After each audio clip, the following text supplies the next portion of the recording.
Ada seorang pengusaha besar berumur sekitar 65 tahun. Terkenal, asetnya tidak lagi terhitung. Satu hari pengusaha kita ini bertemu dengan seorang teman wartawan. Terjadilah dialog. Sang wartawan bertanya kepada pengusaha kita, "Pak, umur Bapak berapa tahun?" "Umur saya? Iya, paling sekitar 7 tahun. "Loh, 7 tahun? 7 tahun. Anak Bapak berapa orang?" "Satu." "Satu saja?" "Satu saja." "Harta Bapak berapa banyak?"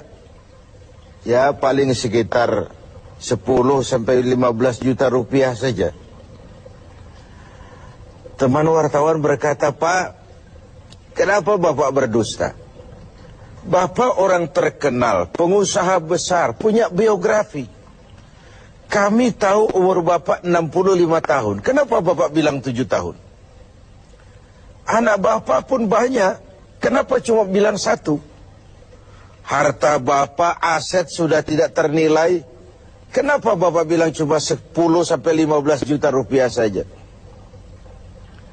Senyum agak getir, sang pengusaha menjawab, "Kau benar, Nak. Umur saya kalau jumlahnya sih memang 65 tahun. Tapi dari 65 tahun umur saya itu, rasa-rasanya baru 7 tahun yang ada artinya di sisi Allah. Baru 7 tahun sujud saya benar. Baru 7 tahun saya laksanakan perintahnya, saya tinggalkan larangannya. Sisa umur yang lain habis kelabu warnanya, penuh dosa dan keingkaran. Saya katakan umur saya coba 7 tahun. Anak, kau juga tahu anak saya banyak. Tapi dari sekian banyak anak ini, rasanya cuma 1 yang akan jadi buah hati, belahan jantung, pelanjut cerita, penerus sejarah, anak soleh yang akan mendoakan orang tuanya. Yang lain susah diurus anak saya itu." "Oh gitu toh." "Iya." "Mengenai harta, Pak, kau juga benar. Harta saya, aset saya sudah sulit dihitung lah. Pabrik di mana-mana, di tiap bank hampir ada deposito saya. Tapi dari sekian banyak harta itu yang saya ingat, baru sekitar 10 sampai 15 juta yang saya belanjakan di jalan Allah.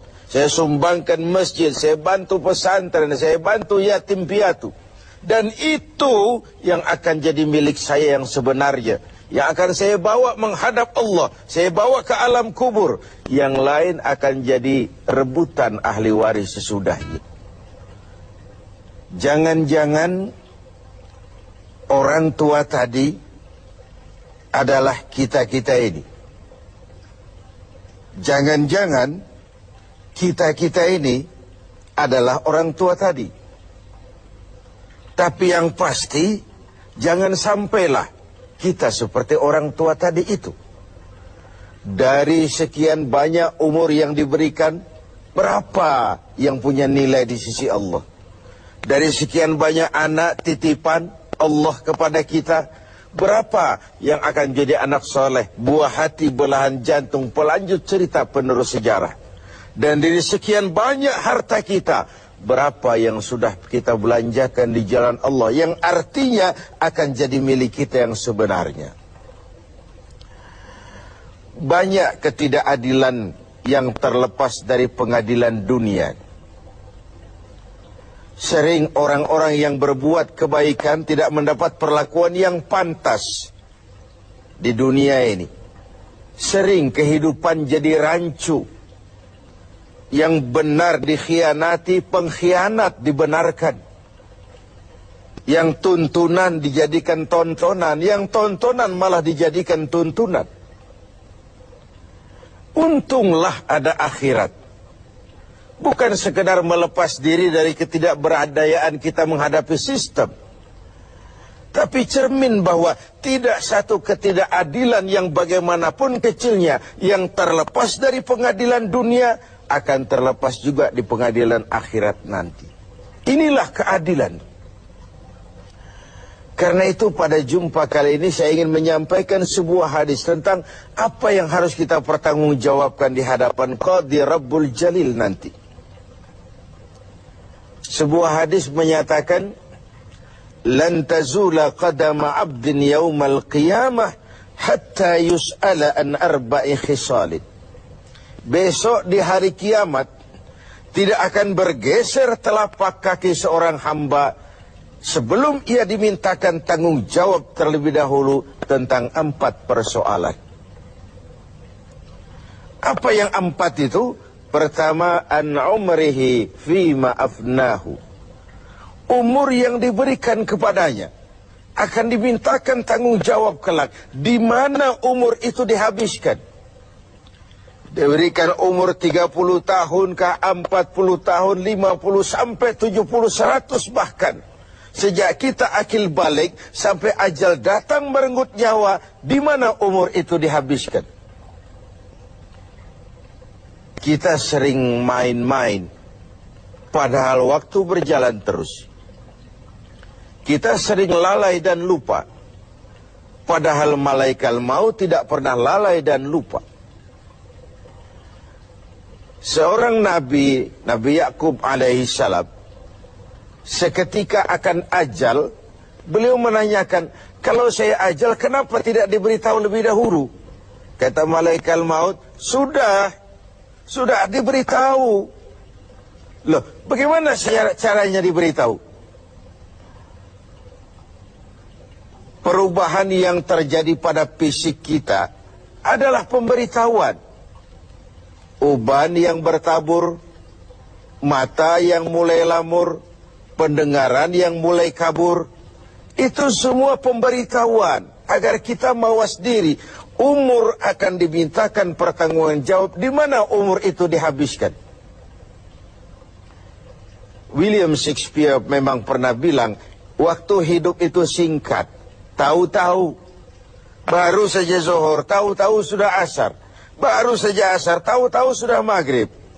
Yang kemarin anak-anak, tahu-tahu sudah punya anak. Tahu-tahu, dan tahu-tahu. The time of life is short, kata Shakespeare. Waktu hidup itu singkat betul.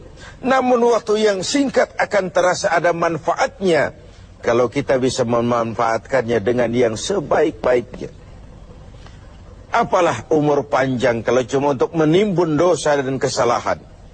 Lebih baik umur yang panjang tapi untuk mengkoleksi berbagai kebajikan.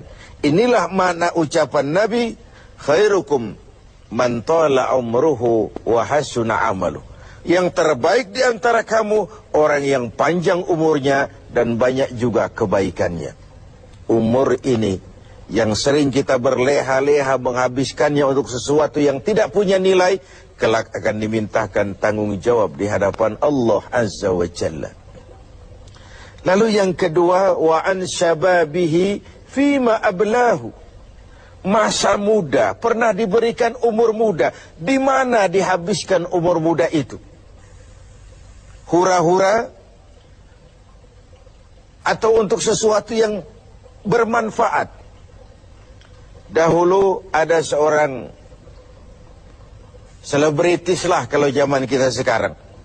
Namanya Ibrahim bin Adham. Namanya Malik bin Dinar. Namanya saja sudah Malik bin Dinar, Raja bin Uang. Hidupnya jet set. Satu malam dia mengadakan pesta di rumah mewahnya. Datang seorang pengemis, bertanya kepada penjaga pintu, siapa yang punya rumah ini? Bos saya. Iya, Malik bin Dinar. Oh, orang kaya? Orang kaya. Selebriti? Selebriti. Dia hamba apa orang merdeka? Dia orang merdeka. Kalau hamba bagaimana bisa pesta sehebat ini? Orang tua itu senyum lalu bilang, sampaikan kepada bosmu Malik bin Dinar, dia memang orang merdeka. Kalau dia hamba, bukan seperti ini pekerjaannya. Dia orang merdeka. Dilarang tidak terlarang, dicegah pun tidak tercegah. Merdeka dia memperturutkan hawa nafsunya. Kalau dia hamba Allah, bukan begini pekerjaannya. menghabis-habiskan waktu untuk pesta, hura-hura, sesuatu yang tidak ada gunanya. Ini disampaikan kepada Malik bin Dinar, dia tercenung mendengar orang tua yang misterius itu. Malamnya dia bermimpi kiamat datang, dia akan dia masukkan ke dalam neraka. Karena itulah lalu dia bertaubat dan kemudian menjadi ahli sufi yang terkenal, Malik bin Dinar. Masa muda akan dimintakan tanggung jawab. Yang ketiga, wa an ilmihi maza amilabi. Ilmu yang dimilikinya, kemana ilmu itu diamalkan? Untuk mencerdaskan orang atau untuk membodohi orang yang memang sudah bodoh? Untuk membimbing umat atau menyesatkan orang lain?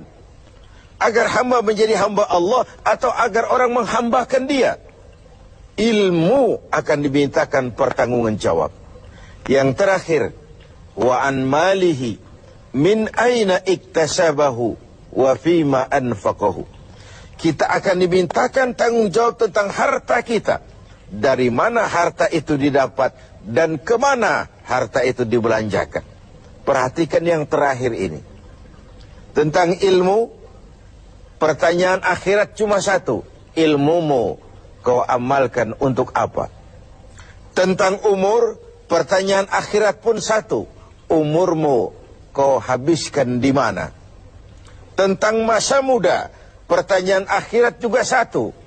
Masa mudamu kau gunakan buat apa? Tapi khusus tentang harta, pengadilan akhirat bertanya dua. Hartamu kau dapat dari mana dan kau belanjakan kemana? Dari mananya dan kemananya. Kadang didapat dari cara yang benar, tapi dibelanjakan untuk yang tidak benar. Atau bisa juga didapat dari cara yang tidak benar, dibelanjakan kepada jalan yang benar. Itu pun tidak mungkin kedua-duanya. Pemirsa TV 7 yang berbahagia, mudah-mudahan kita tidak bernasib seperti orang tua pengusaha di awal pertemuan kita ini. Semoga kita menjadi orang yang bisa mempertanggungjawabkan baik umur, masa muda, ilmu pengetahuan, dan harta yang dititipkan Allah kepada kita. Tidak satu pun yang akan luput dari pengadilan akhirat.